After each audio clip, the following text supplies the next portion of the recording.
you very much. Yes, thank you for the presentation. It was nice and clear. Can I have any input, questions, comments, additions, subtractions?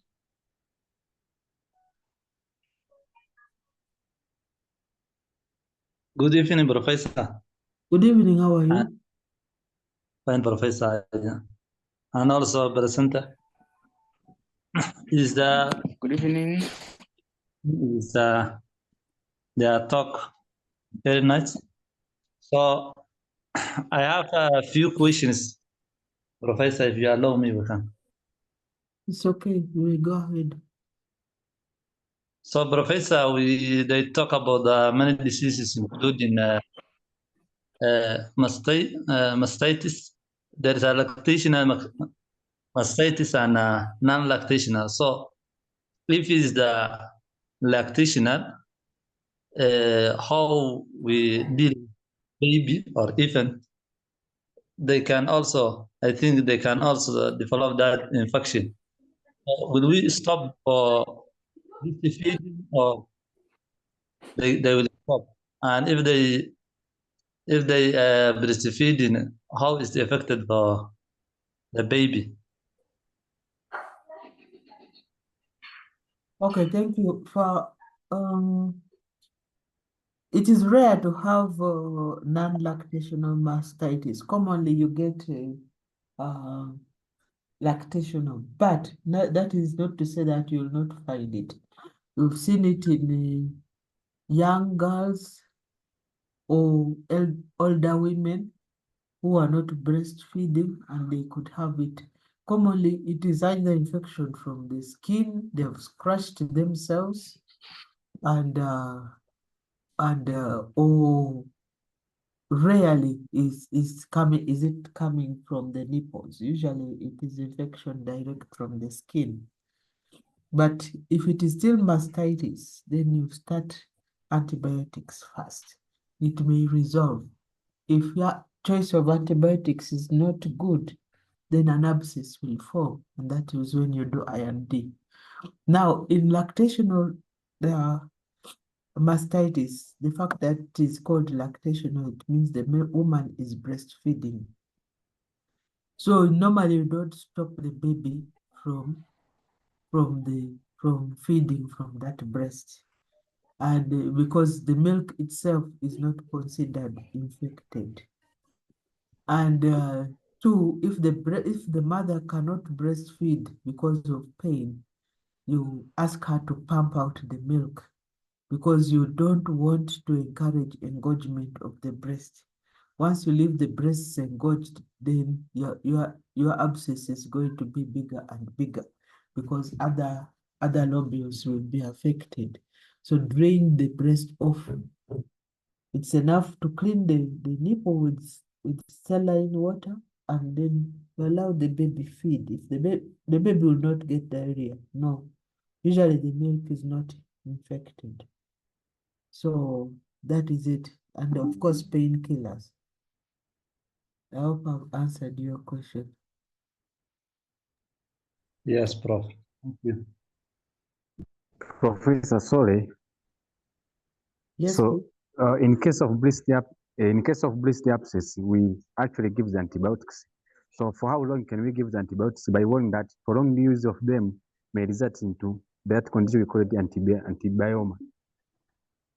that's why I say your choice of antibiotics must be good. You know the organisms that cause it.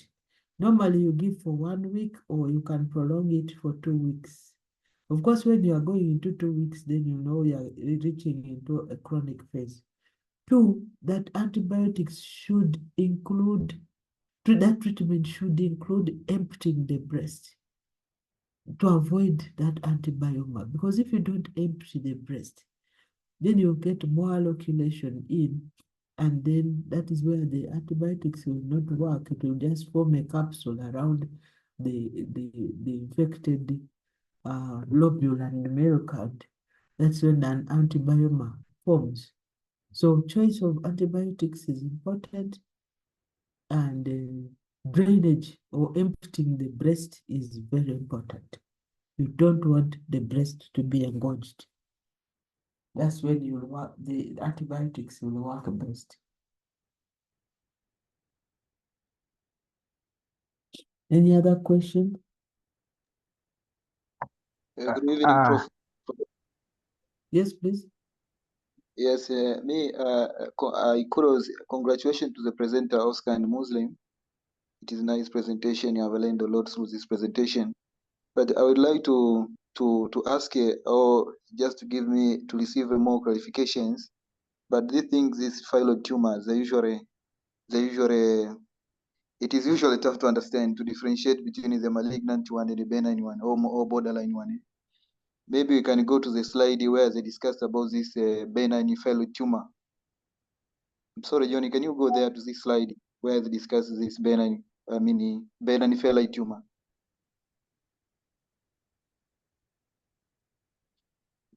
Phyloid.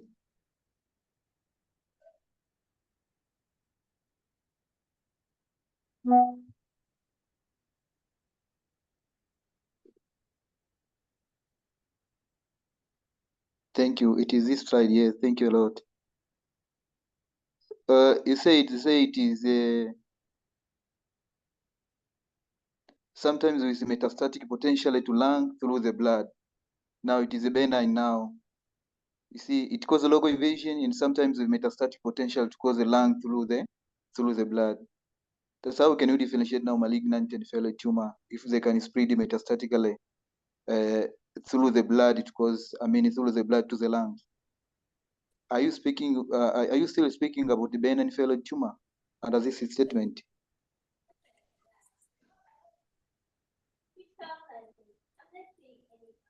Is the question to the presenter? Yes. Okay. I think I classified the phyloid tumors into 3. Because now, since all of them are under phyloid tumor, I couldn't now specifically talk about the benign phyloid tumor alone, because they're all under phyloid tumor. So when I was talking about the spreading into the blood, that means I was talking about the ones that is in malignant form. So since they are of all phyloid tumors, so I felt like to categorize all of them to have a clear demarcation of them. And all of them present in the same way. What makes you to separate them is the histology. The histology you will do. Before you do another surgery on them, that means you have to take a sample for biopsy, and then to give you a clear classification that this is, because in a physical examination, it is hard to differentiate that this is a benign phyloid, or this is borderline phyloid, or this is malignant phyloid, because most of them also almost presents in the same way. So the only thing you can do is for you to take sample for biopsy, and then the biopsy result will now categorize for either it is borderline, or it is benign or malignant. And then from there, the statement I made from the other side is I was categorizing it right from being benign, borderline to malignancy. And that's why I made that statement of spread through the blood. Thank you. Thank you so much.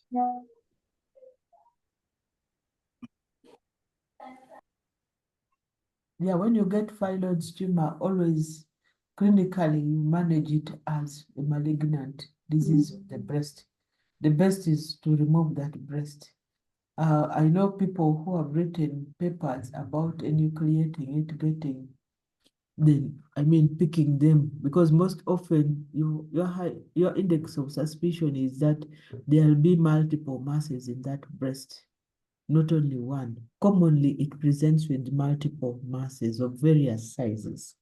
So once you maybe even excise one, or you do a fine needle aspiration or core biopsy, and they say it is phyloid disease, the best is to get an informed consent and do a mastectomy, because once they recur, they're always wild, whether benign, with the benign character or malignant character. The benign character has high recurrence rate. The malignant one has a high proliferation rate. It grows very fast. So the earlier you do your mastectomy, the better for the patient. Yeah. Any other question? Yes, Prof. I want to also ask you if these hormones like the estrogen, prolactin, is it affecting all the benign tumors or they can affect some of them? And also another question is, we have many investigations like FNAC, mammograph. So which one is the best one we can choose if we have the limitation of the cost, these things? Okay, for the first question, estrogen and progesterone, yes, those are hormones, female hormones, and the breast has receptors for those hormones.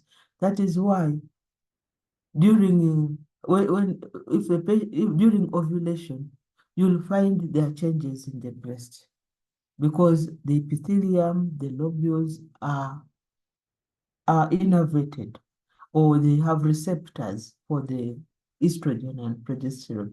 So they prepare for pregnancy to occur.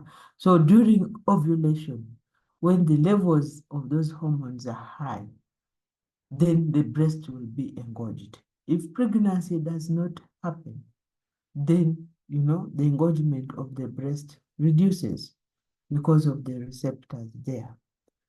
Now, when you talk about receptors, presence or not, you need to do perhaps immunohistochemistry to find out whether the fibroadenoma that this patient has receptors for those estrogen and progesterone, or even when you do an excision biopsy of a mass in the breast, you have to do an immunohistochemistry to find out if they are receptor positive or not, because not all the lesions in the breast will have receptors for estrogen or progesterone, and yet the breast responds. If it is in itself, it responds to those hormones by preparing for pregnancy, but not all the masses may have the estrogen. And then, of course, presence of high levels of estrogen makes the masses in the breast grow faster because they respond to them. That is why you saw in one of the treatments in the fibroadenomas, people try tamoxifen, which is an anti-estrogen. Even a number of people try it, but or in mastalgia, because mastalgia, sometimes if it is cyclical, people have tried it, although as the presenter says, it is not formulated to treat mastalgia or even breast masses, but a number of people have tried, and in some patients they've seen improvement, and then they give them, but it's not curative. I forget the second question you asked about the investigations to be done. You don't do all those investigations in a patient. One, you start with non-invasive. Non-invasive means ultrasound of the breast as the first, because you're not injuring this patient. Even you can do it in pregnancy, you are safe. It has no radiation. You are using sound to check the consistency of the breast and the breast masses. So that's the simplest. Even you as a postgraduate student can do it. It is a matter of doing one and repeatedly in a different number of patients. You will learn how to do ultrasound of the breast and you pick up the lesions. Then the second non-invasive is mammography, although the patients always complain when they put their breasts in that method for mammogram, because it is really an X-ray of the breast. But not many centers have mammograms, and you are not going to do mammography in women below 35 years. You start from 35 and above, because usually below 35, the breast is dense, and you may not see much in a mammogram. And then that is when now, after you go to the invasive ones, the fine needle aspiration, the core biopsies, either with ultrasound guidance or without ultrasound guidance, depending on how near the mass is to the skin or how easily palpable the mass is. Then you can do it blindly without ultrasound guidance. But commonly these days, we want to engage the sonographers and radiographers as much as possible. So we always ask for ultrasound guided biopsies or aspiration. Otherwise, you could do it blindly. Yeah, so you start with non-invasive, then invasive. Okay. Okay, if there are no other questions, I've already talked about mammography. It was one of those I have noted. 35 years and above is when you do mammography. Now, in the investigations of a patient who has galactorrhea, whether it is unilateral or bilateral, always ask for headache. Does the patient have headache, or does the patient have eye vision problems? Is he unable? Is he getting blurring of vision? Is he having diplopia with the or poor vision, poor sight? Then you may think of a pituitary adenoma and investigate it properly. You do prolactin levels and then check for a prolactinoma, which may be a micro or macro. The microadenomas may not cause much headache, but macroadenomas cause headache and galactorrhea. The other cause of gynecomastia we find is in patients who are on treatment for cancer of the prostate. They are given hormonal drugs which may cause proliferation of the breast, and they present with gynecomastia. And so normally before the urologist starts on those drugs, they irradiate, they give external beam radiation to the breast so that it does not respond to those hormones for treatment of prostate cancer.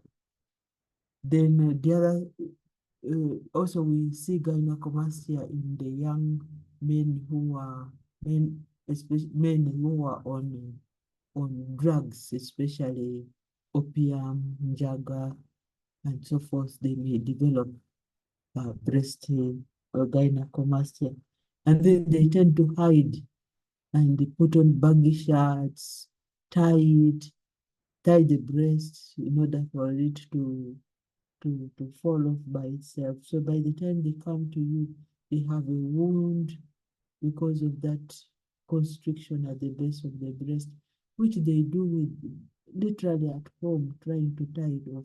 They don't bathe with their friends, they hide away. They don't go to swim with their friends, they hide away because people may see their big breasts and talk about it. Then you talked about mammography in fibroadenoma.